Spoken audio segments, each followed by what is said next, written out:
மானசலோகா.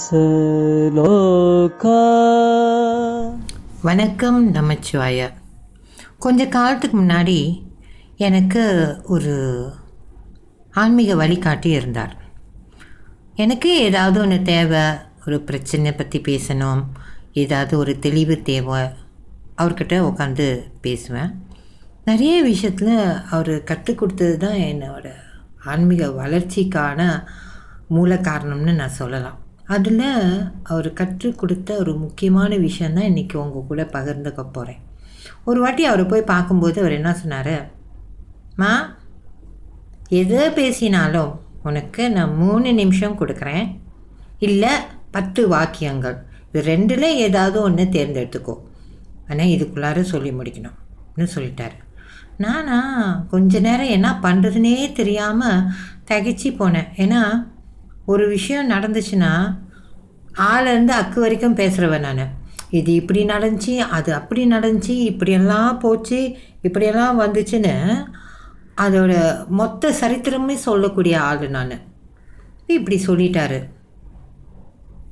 அதுக்கு பிறகு அவர் சொல்கிறாரு, போய் உக்காந்து யோசிச்சுட்டு வான்ட்டார். நானும் போய் உக்காந்து யோசிக்கும்போது எனக்கு கிடைச்ச தெளிவு என்ன தெரியுங்களா?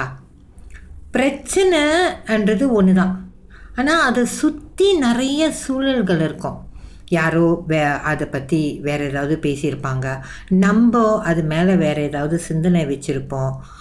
இந்த மாதிரி சின்ன சின்ன விஷயங்கள் அந்த பிரச்சனையை சூழ்ந்துருக்கும்.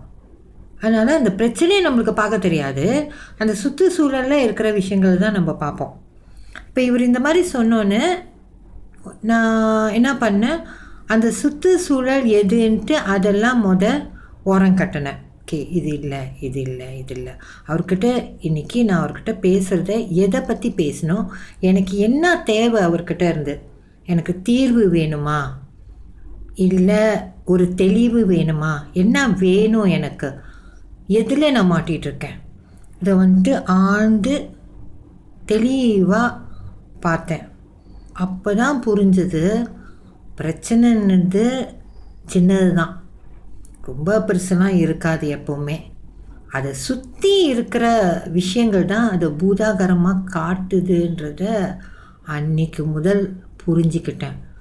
இப்போ இன்றைக்கி வரைக்கும் அதை வாழ்க்கையில் பயன்படுத்தி இப்போ யார்கிட்ட எது பேசினாலும் எவ்வளோ சுருக்கமாக எவ்வளோ தெளிவாக சொல்ல முடியுமோ அதோடு சொல்லிவிட்டு முடிச்சுக்கிறது.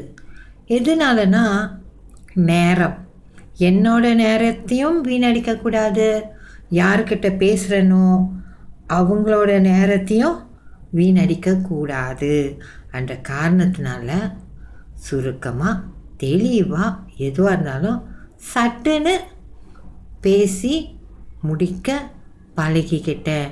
இப்போது மற்றவங்களும் இதை கேட்குறவங்க இதை பழகுங்க.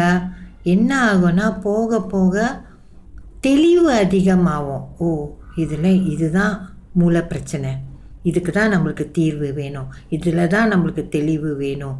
இது பழக்கப்படுத்த வாழ்க்கை ரொம்ப எளிமையாக மாறிடும்.